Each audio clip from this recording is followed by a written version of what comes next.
예, 행복한 안식일입니다. 귀한 안식일, 또 하나님께 귀한 찬양으로 영광 들려주신 찬양대 여러분에게 감사를 드립니다. 예, 오늘이 이제 앞에 있는 선물들, 하나님께서 여러분들에게 주시고자 하시는 선물들이 다 전달되어져서 앞이 싹 정리될 겁니다. 드디어 골든벨이 울리는 그 날입니다. 1년 내내 우리가 창세기의 말씀을 듣고 또 생각해 왔는데 그냥 흘러가는 것이 아니라 그 마지막 안식일 바로 전주에 항상 골든벨을 퀴즈 대회를 열고 또 간증도 나누면서 말씀의 잔치를 통해서 우리가 들었던 말씀들을 함께 나누는 그런 은혜스러운 자리를 우리가 기획을 했습니다. 한 분도 가지 마시고 다 남으셔서 하다못해 참석만 하시더라도 하나님께서 은혜를 또 우리에게 베풀어 주십니다. 그래서 함께 그 말씀을 통해 들었던 그런 간증들도 듣고 또 하나님이 주시는 그 귀한 선물도 나누면서 행복하게 어우러지는 그런 자리가 되었으면 좋겠습니다. 오늘 이 창세기의 말씀 중에 하나를 선택을 해서 여러분들과 좀 나누고자 하는데요. 그리스도의 유명한 철학자 중에 이제 이 디오게네스라는 사람이 있습니다. 근데 이제 이 디오게네스가 어느 날 아테네 가장 번화한 시장을 이렇게 지나가고 있었는데, 근데 이 사람이 대낮에 등불을 들고 무엇인가를 열심히 찾으면서 이 번화한 아테네 거리를 쭉 돌아다녔다고 합니다. 근데 이 사람을 본 한 제자 중에 한 사람이 디오게네스에게 막 쫓아가서 이렇게 물었어요. 선생님, 대체 대낮에 왜 등을 들고 다니시냐고. 그러자 이 디오게네스가 말하기를 난 이 어두운 세상에서 대낮인데 무언가를 열심히 찾고 있다고 하는 것입니다. 그래서 무엇을 찾고 있느냐고 묻자 이 디오게네스가 하는 말이 나는 사람을 찾고 있다고 했다고 합니다.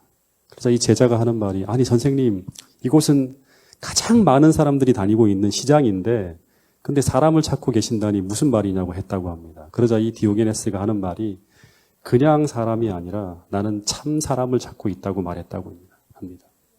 근데 여러분, 대낮에 등불을 들고 사람을 찾으러 나섰다는 이 디오게네스처럼 이 어두운 세상에서 하나님도 등불을 들고 사람을 찾고 있을까요?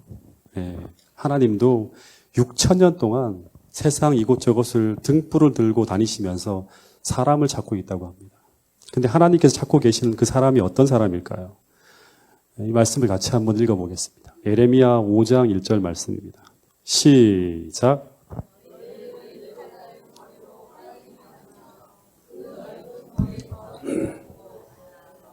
너희가 만일 정의를 행하며 진리를 구하는 사람이라도 찾으면 내가 이 성읍을 용서하리라. 예, 너희는 예루살렘 거리를 빨리 다니면서 그 넓은 거리에서 찾아보고 알라. 너희가 만일 정의를 행하며 진리를 구하는 자를 한 사람이라도 찾으면 내가 이 성읍을 용서하리라. 유다가 멸망하기 직전이죠. 하나님은 예레미야에게 말하기를 하나님이 찾으시는 사람이 있다고 합니다. 그 사람이 어떤 사람인가 하면 정의를 행하며 진리를 구하는 사람이라고 해요.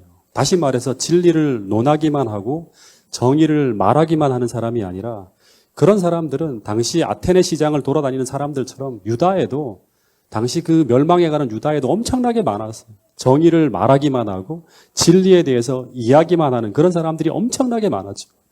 근데 하나님이 찾으시는 사람은 그런 사람들이 아니라 정의를 행하며 그 중심에 진짜 진리를 추구하며 구하며 살아가는 사람, 그런 사람을 하나님은 찾고 있었다고 하는 것입니다.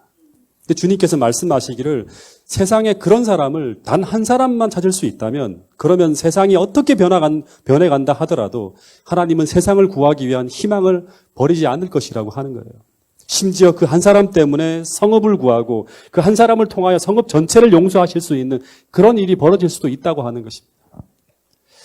여러분, 세상에 수많은 사람들이 있지만 하나님이 찾으시는 사람은 점점 더 희귀해져가는 그런 시대가 이 종말적 시대라고 합니다.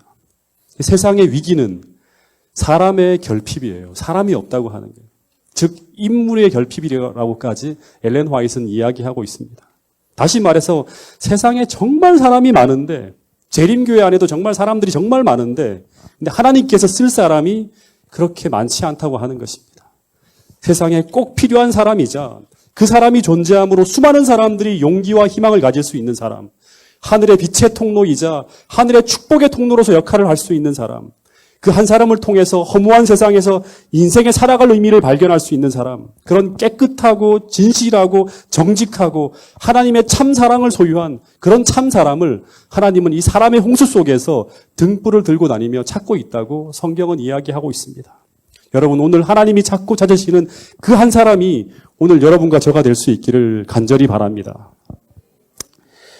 이 창세기 1장부터 2장, 3장, 4장, 5장까지 쭉 읽어가다 보면 이 창세기 5장에 이 아담의 족보가 쭉 나오는데, 근데 누가 누구를 낳고 하다가 딱 두 사람의 이름에서만, 그 사람의 이름만이 아니라 그 사람의 생애가 짧게 기술되어지는 사람이 있습니다. 그 한 사람이 누구인가 하면 바로 에녹이라는 사람이고, 또 한 사람이 누구인가 하면 노아라고 하는 사람이에요. 이 두 사람은 하나님께서 홍수 전에 종말 시대에 하나님께서 찾으시는 사람들이었어요. 근데 이 사람들의 기록을 보면, 이 사람들에 대한 기록을 보면 두 사람 다 그 시대에 하나님과 동행했다고 하는 기록이 공히 등장을 합니다. 근데 먼저 에녹에 관한 기사가 성경에 보면 몇 군데 나올까요? 에녹에 관한 기사. 창세기 5장 21절부터 쭉 나오는 기사가 있고, 또 어디에 나오죠? 히브리서 11장에 나옵니다. 그리고 또 하나, 마지막 딱 한 군데 더 있어요. 어디에 나오는가 하면 요한계시록 바로 전에 보면 유다서 1장 14절에 또 한 기사가 나옵니다. 이 세 기사가 나오는데, 근데 먼저 두 기사를 찾아보면 이 첫 번째 창세기 5장 21절에 보면 에녹은 하나님과 300년 동안 동행했다고 합니다. 이 동행이라고 하는 말은 같이 함께 가는 거죠, 이렇게. 한마디로 하면 뜻을 같이 하며 같은 길을 걸어갔다고 하는 것입니다. 뜻을 같이 하며 같은 길을 1년, 2년이 아니라 300년 동안 같이 걸어가려면 어떤 일이 벌어져야 되는가 하면 서로가 깊이 사랑해야 되는 거예요. 그러니까 이 기사는 에녹은 정말 하나님을 깊이 깊이 사랑했다고 하는 그런 말입니다. 더하여서 우리 집사님이 말씀하신 것처럼 히브리서 11장 5절에 보면 사도 바울은 이 에녹이라고 하는 사람은 하나님을 기쁘시게 하는 자였다고 합니다. 자, 이 구절은 조금 기억해 주세요. 오후에와 좀 연관이 될 수 있습니다. 하나님을 기쁘시게 하는 자. 제가 참 이 말을 참 좋아해요. 이 말은 에녹은 하나님이 원하고 바라고 기뻐하는 것을 행하려고 하는 사람이었다고 하는데, 이 사실은 오늘 우리에게 무엇을 이야기하고 있는가 하면, 또 얘기하지만 에녹은 하나님을 깊이 깊이 사랑하는 사람이었다고 하는 거예요. 사랑하는 사람을 위해서 우리는 그 사람이 기뻐하는 일을 우리가 행하게 되는 거죠. 그래서 결론은 에녹이 에녹되게 했던 가장 중요한 키워드는 에녹은 하나님을 정말 정말 사랑하는 사람이었다고 하는 것입니다. 여러분, 정말 이 마지막 시대에 에녹처럼 살고 싶습니까? 그렇다면 한 가지 방법을 말씀드리면 에녹처럼 하나님을 사랑하게 되기를 진심으로 바랍니다. 그러면 우리는 에녹처럼 살 수 있어요. 이 성경에 보면 에녹이 태어난 연도가 언제인가 하면 세상이 창조된 후에 622년이 지난 후 야렛의 아들로 태어납니다. 그러니까 홍수가 발생하기 몇 년 전이죠? 홍수는 1656년에 발생해요. 그러니까 한 1000년 전에, 홍수가 발생하기 전 1000년 전에 아주 초기 시대에 이 에녹이 태어납니다.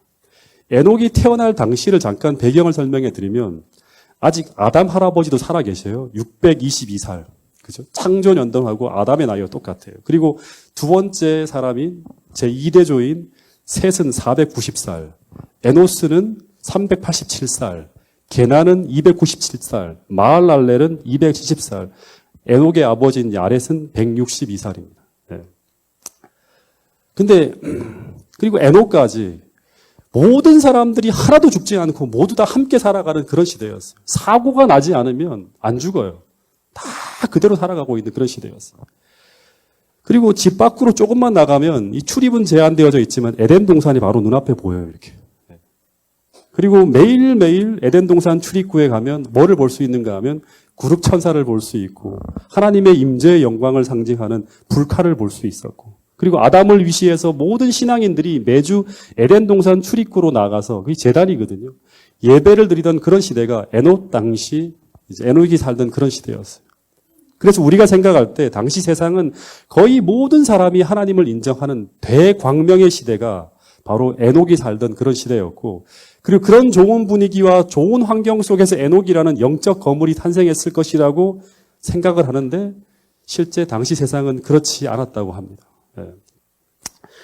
그 에녹이 태어날 때 아담 이후 7대가 지나가는데 그때 이제 태어난 사람이 에녹인데요. 근데 창세기 4장에 보면 이 셋의 족보와 비교되어지는 가인의 후의 족보가 등장하는데 거기도 보면 아담 이후 가인의 후손으로 7대가 지나갈 때 태어난 사람이 나와요. 누구일까요? 예? 아담 이후에 이 가인의 후예로 7대가 지나갈 때 태어나는 사람. 1, 2, 3, 4, 5, 6, 7 누구예요? 라멕이라는 사람이 돼요. 라멕이 바로 이 에녹 시대와 같이 비견되어지는 그런 시대예요. 예. 근데 이 사람이 어떤 사람인가 하면 이 사람은 성경 최초로 일부 다처에다가 그리고 자신의 이 잔인함과 또 사람을 죽이는 이것을 사람을 내가 어떻게 죽였다고 하는 이것을 찬양하는 시를 지은 그 시대의 약탈자와 습격자로 고대 명성이 있는 용사로 칭함받던 네피림이던 사람이 바로 누구인가 하면 라멕이라는 사람이에요. 네피림. 다 공부했죠? 기억나시죠? 네. 그래서 이 사람은 그 시대의 인간의 부패성을 모니터링하게 만드는 그 시대를 대표하는 사람이었어요. 네. 부조화 선지자에 보면 이런 기록이 있습니다. 그 시대를 보여주는 기록인데요. 같이 한번 읽어보겠습니다. 시작. 그는 마침내 홍수로 인한 세상의 멸망을 초래할 전 세계의 편만한 부패를 목격하고 있었다. 네, 아담은 이때부터 에녹이 살던 시대부터 벌써 홍수로 인한 세상의 멸망을 초래할 전 세계의 부패, 이 편만한 부패를 목격하고 있었다고 하는 거예요. 예. 이 시대, 에녹이 태어난 이 시대, 다 타락해 가는 거예요. 전부 다 사람들. 그래서 하나님은 이때 에녹의 아들이 태어날 때 하나님은 에녹에게 홍수의 계시를 보여주십니다. 그러면서 너의 아들의 이름을 무드셀라라고 지으라고 하면서 하나님은 너의 아들이 죽을 때 세상에 홍수가 임하게 될 것이라는 계시를 주셨고 세상에 임할 심판을 경고하게 하셨어요. 이제 세상이 종말로 들어간다고 하면서. 네. 여러분 그래서 에녹이 살던 시대는 오늘 우리 시대처럼 세상의 끝이 오고 있었던 시대였고요. 그리고 세상에 다가올 심판을 준비하며 살아가던 시대가 바로 어떤 시대인가 하면 바로 에녹이 살던 그 시대라고 하는 거예요. 그래서 이 에녹이 살던 시대를 보여주는 마지막 또 한 기록을 한번 같이 읽어보겠습니다. 유다서 1장 14절 15절입니다. 자, 시작. 이스라엘에서도 보라 주께서 그 수만의 거룩한 자와 함께 임하셨사니 뭇 사람을 심판하사 모든 경건하지 않은 자가 경건하지 않게 행한 모든 경건하지 않은 일과 또 경건하지 않은 죄인들이 주를 거슬러 한 모든 잘못한 걸로 말미암아 그들을 정죄하려 하심이라 하였느니라. 예, 아담의 7대 손 에녹이 이 사람에 대하여도 예언하여 이르되 이 사람들에 대하여 예언하여 이르되 에녹이 사람들에게 이제 예언하여 이르되 뭐라고 예언했는가 하면 보라 하면서 에녹이 하는 말이에요. 에녹이 뭐라고 얘기를 하는가 하면 사람들 앞에 그 시대의 수많은 청중들에게 주께서 수많은 거룩한 자와 함께 임하셨나니 이는 무사람을 심판하사 모든 경건하지 않은 자가 경건하지 않게 행한 모든 경건하지 않은 일을 어떻게 한다? 심판하신다고 하는 이야기를 했다고 하는 이게 에녹의 삶이었어요. 다시 말해 에녹은 300년 동안 하나님을 깊이 사랑해서 하나님께서 기뻐하시는 삶을 살아가고 있었는데 근데 그 삶이 무엇인가 하면 바로 세상이 종말로 치달으며 온 세상이 다 멸망의 길을 걸어가는 그 종말 시대에 그는 그 세상 대부분의 사람들이 쾌락을 사랑하여 가는 그 시대, 그 조류에 휩쓸려 가지 않고 도리어 하나님을 기쁘시게 하는 삶을 추구하며 세상을 구원하는 선교사로서의 삶을 살아가고 있었다고 하는 거예요. 이것이 바로 에녹이 300년 동안 하나님과 동행하던 삶의 모습이었다고 하는 것입니다. 여러분, 근데 이 모습이 바로 이 마지막 시대를 살아가는 우리들의 모습이라고 할 수 있죠. 우리도 이 종말 시대에 에녹처럼 어린 양이 어디로 인도하든지 따라가며 주님과 동행하는 삶을 살아가야 될 사람들이 바로 이 마지막 시대를 살아가는 우리들이라고 하고 있습니다. 그리고 에녹처럼 세상의 주의 심판을 경고하고 주의 재림을 전하는 선교사로서의 삶을 살아가다가 주님께서 오시는 그날 에녹처럼 살아서 승천해야 될 사람들이 누구인가 하면 바로 이 마지막 시대를 살아가는 우리들이라고 하는 거예요. 그러니까 에녹의 삶을 우리는 연구해 봐야 되는 것입니다. 그럼 이제 제일 중요한 부분인 그러면 어떻게 에녹이 하나님과의 거룩한 동행을 300년 동안 하게 되었을까 하는 거예요. 가장 중요한 부분이겠죠. 먼저 당시 에녹의 삶에 절대적인 영향력을 끼친 사람이 누구일까요? 네.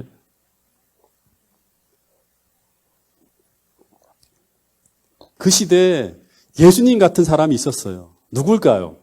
예? 네, 아담이었습니다. 아담. 네, 아담.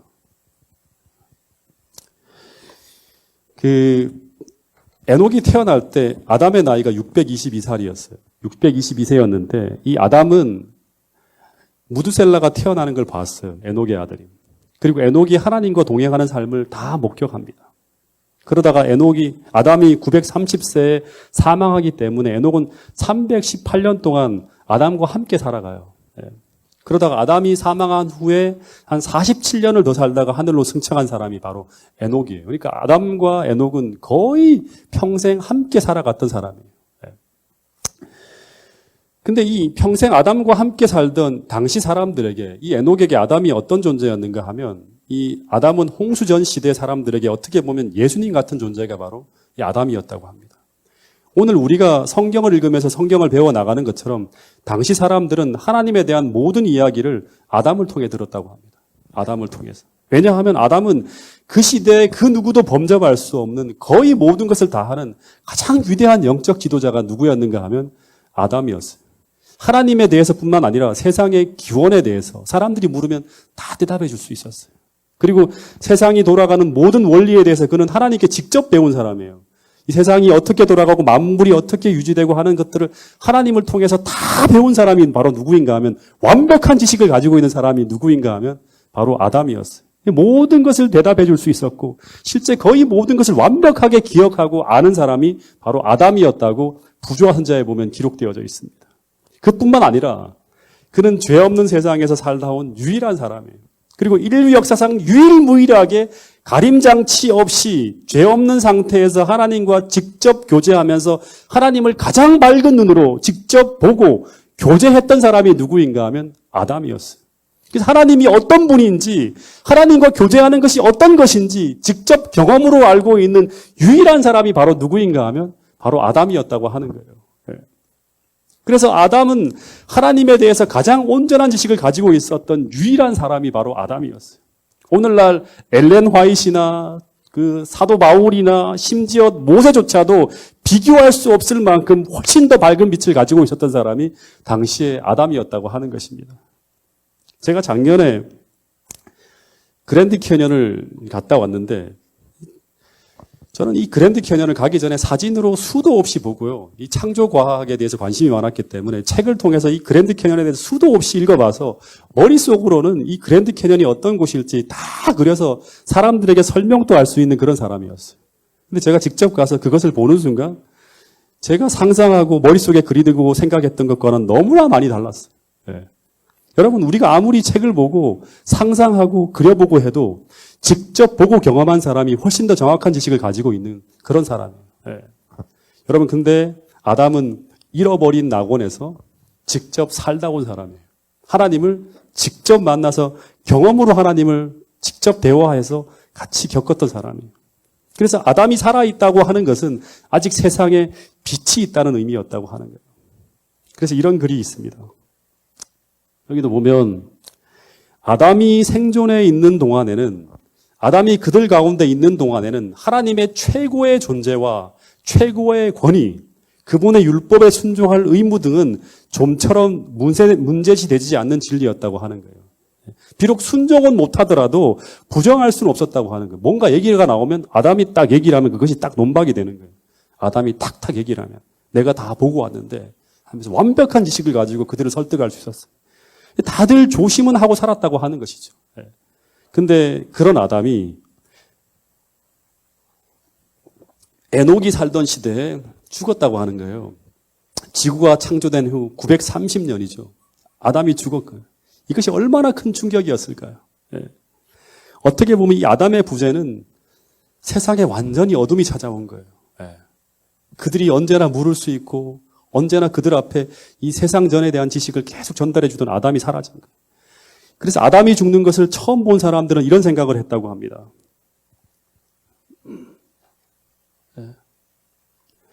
우리가 주를 경외하고 그분의 법령을 지킨들 무슨 소용이 있겠는가? 왜냐하면 아담도 죽었는데 법을 지키는 것과 지키지 않는 것이 무슨 차이가 있겠냐고. 그러면서 악인이든 의인이든 모두 다 흙으로 돌아가는 것으로 끝나는 것이라고. 그러면서 하나님을 믿는 것도 다 죽으면 끝나는 거야. 이런 얘기들이 막 편만하게 흘러가는 거예요. 근데 이런 혼란한 세상에서 진리가 흔들리고 모든 사람들이 이제 진리를 떠나가고 있던 그런 시대에 그 아담의 자리에 서서 아담의 역할을 감당하며 아담에게 넘겨받은 복음을 가장 열정적으로 세상에 증거하며 여전히 세상에 빛이 있음을 강력하게 증거하던 사람이 바로 누구였는가 하면 바로 선교사 에녹이었다고 하는 거예요. 정말 중요한 이야기예요. 여러분, 그런데 그리고 하나님은 그런 에녹에게 더 밝은 빛을 주시고 더 큰 은혜를 주시고 더 깊은 동행으로 인도하시면서 계속 이 에녹을 끌고 가다가 그 동행의 끝에 하늘로 데려가서 죽지 않고 살아가는 것. 다시 말하면 너희들 흙으로 끝나는 것이 아니야. 다 죽으면 끝나는 것이 아니라 하나님과 동행하다가 하늘로 승천할 사람들이 바로 너희들이라고 하면서 하나님이 전혀 다른 어떤 그런 의미 있는 계시를 메시지로 보여준 사람이 바로 누구인가 하면 에녹이라고 하는 거예요. 여러분, 근데 이 에녹이 하나님이 찾으시는 그 한 사람이 되기로 결심하던 그날, 어쩌면 하나님과 동행하기로 결심한 그날이 어떤 날인가 하면 그날에 대한 이야기를 좀 한번 여러분들과 함께 좀 이야기를 나눌까 합니다. 그날은 이 무드셀라가 태어나던 해의 어느 날이었습니다. 날마다 아담 할아버지가 이제 자기의 7대 손인 에녹을 찾아와서 하나님의 사랑을 계속 말씀해 주셨어요. 그리고 에녹은 날마다 무드셀라가 태어났으니까 이 무드셀라를 보면서 하나님께서 인간을 창조했을 때 그때 그 하나님이 인간을 바라보며 느꼈을 그 하나님의 사랑을 무드셀라를 바라보면서 날마다 느끼고 있었어요. 근데 어느 날, 이날은 아마 모든 가족들이 아마 에덴 동산 출입구로 쭉 나가서 예배를 드리던 어느 날이었을 거예요. 근데 그날 언제나 익숙하게 아주 평범하게 들려오던 그 아담 할아버지의 이야기가 매일같이 930년 동안 계속 하시던 말씀. 근데 이날은 정말 이 에녹의 가슴에 사무치도록 감동적으로 막 들려오기 시작하는 거예요. 근데 그날 이 아담 할아버지의 설교를 듣고 난 후에 그날 예배가 마쳐지고 난 다음에 모든 사람들이 다 떠나간 후에 그 에덴 동산 출입구에 이 에녹이 홀로 남아서 그 하나님의 임재의 영광을 바라보면서 펑펑 울며 기도했던 그날이에요.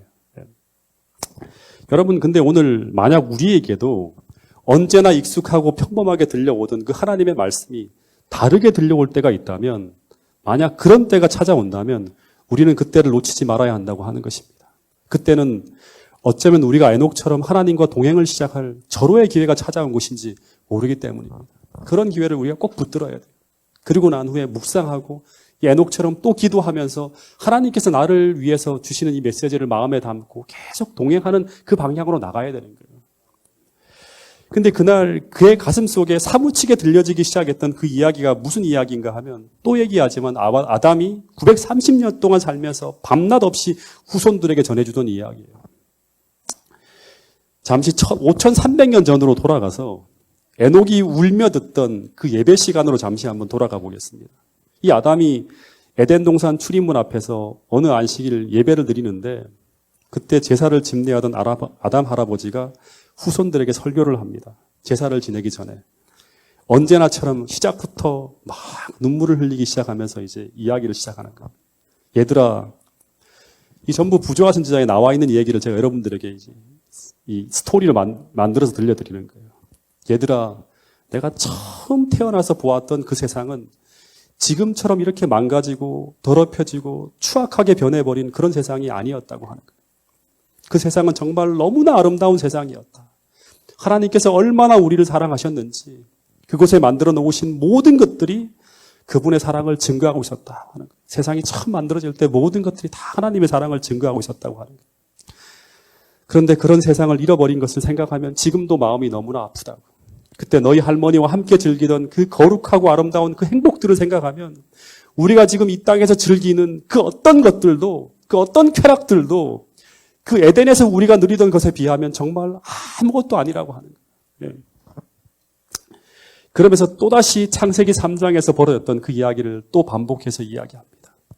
너희 할머니인 하와가 뱀으로 둔갑해서 찾아온 그 마귀에게 유혹되어 죄에 무너져 버렸을 때 그때 우리는 그 죄가 얼마나 무서운 것인지 몰랐다고 하는 거예요.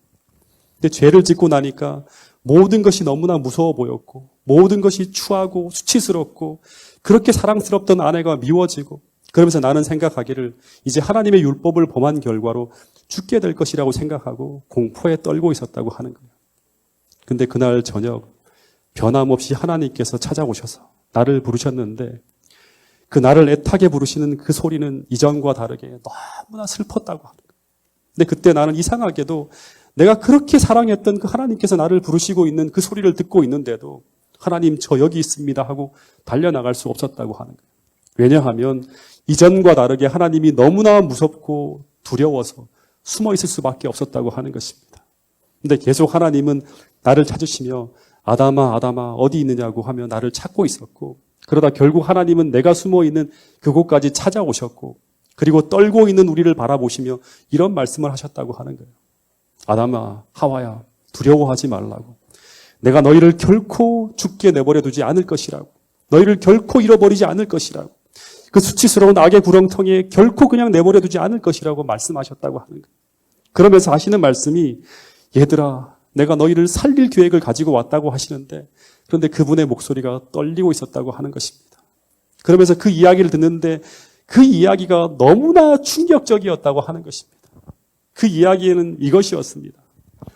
너희가 범한 그 율법은 변경되거나 폐기되거나 그 어떤 것으로 대체할 수 없는 것이어서 그래서 율법을 범한 너희를 살리기 위해서는 너희를 대신해서 누군가는 피를 흘려 죽게 된다. 그러면서 그 당시 단 한 번도 피를 흘린 적이 없는 그 아담의 정원에서 행복하게 돌아다니는 양을 탁 잡으시면서 그 피를 흘리고 죽어가는 양의 모습을 보여주셨는데 그때 이 아담과 하와는 너무나 가슴이 아파서 볼 수 없었다고 하는 거예요. 왜냐하면 죽음이라는 것을 본 적이 없는 세상에서 그 한 마리의 무고한 양이 자신들을 대신해서 피를 흘리며 죽어가는 것을 볼 때 이 아담과 하와는 밤새 가슴이 아파 견딜 수 없었을 것입니다. 그런데 하나님은 그 죽은 양의 가죽으로 아담과 하와의 옷을 지어 입히시고 에덴 동산 밖으로 함께 나올 때 하나님은 이런 말씀을 더 하셨다고 합니다. 그 말씀은 바로 아담과 하와야 이 동산에서 너희는 죽어서 나와야 하는데 그런데 살아서 나오게 되었다. 근데 그 이유는 바로 이 양이 너희를 대신해서 죽었기 때문이다. 그러면서 말씀하시기를 아담아 하와야 근데 이 양은 먼 훗날 너희 죄를 대신해서 죽게 될 나의 모습을 예고하는 것이라고. 근데 이 이야기를 통해서 이렇게 설명을 들을 때 또다시 동산을 빠져나오지 못하고 아담과 하와는 아마 그 자리에서 앉아서 펑펑 울었을 거예요.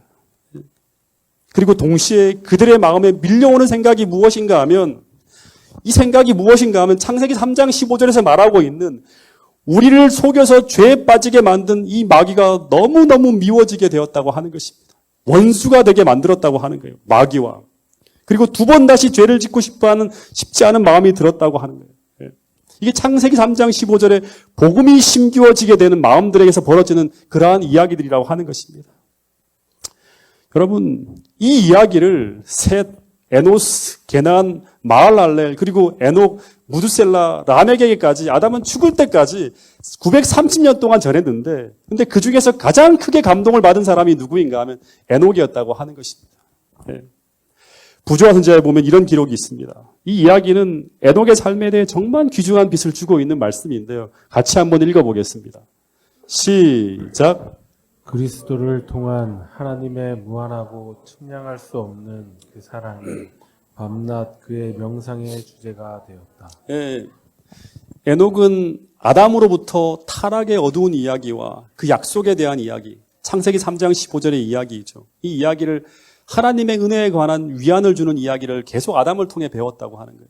근데 이 이야기가 어떤 이야기인가 하면 그리스도를 통한 하나님의 무한하고 측량할 수 없는 사랑의 이야기라고 하는 거예요. 근데 이 하나님의 무한하고 측량할 수 없는 사랑의 이야기는 그 후 에녹의 밤낮 없는 명상의 주제가 되었다고 합니다. 그리고 이 밤낮 없이 명상하는 이 삶을 통해서 그 다음의 이야기를 보면 그는 전심전력을 다하여 그가 살고 있는 주위의 사람들에게 이 사랑을 그가 깨닫고 있고 그가 느끼고 있는 사랑을 나타내려고 애썼다고 하는 기록이 적혀 있습니다. 여러분, 이 사랑의 이야기, 에녹이 밤낮 명상의 주제가 되었던 이 아담으로부터 들었던 그 사랑의 이야기가 바로 에녹으로 하여금 하나님과 동행하며 하나님을 기쁘시게 하는 사람이 되게 만들어서 그로 하여금 종말에 그 사랑을 전하는 선교사가 되게 하였다고 하는 것입니다. 이 이야기, 에녹의 밤낮 없는 명상의 주제가 되게 만들었던 이 아담을 통해 들었던 그 하나님의 무한하고 측량할 수 없는 사랑의 이야기가 무슨 이야기인가 하면 바로 그 무드셀라가 태어난 그의 나이 65세 때 아담과 함께 그 에덴 동산 출입구에서 예배를 드리게 되는 그날 그의 마음속에 사무치게 들리기 시작했던 그 이야기라고 하는 것입니다. 바로 아담이 930년을 살면서 자자손손 9대째 밤낮 없이 그의 후손들에게 눈물을 흘리며 들려줬던 그 이야기가 바로 무엇인가 하면 모세가 구전을 통해 들었고 그리고 하나님의 계시의 빛을 통해서 창세기 3장의 아주 짧은 기록으로 담겨 있는 바로 원복음이라고 하는 거예요.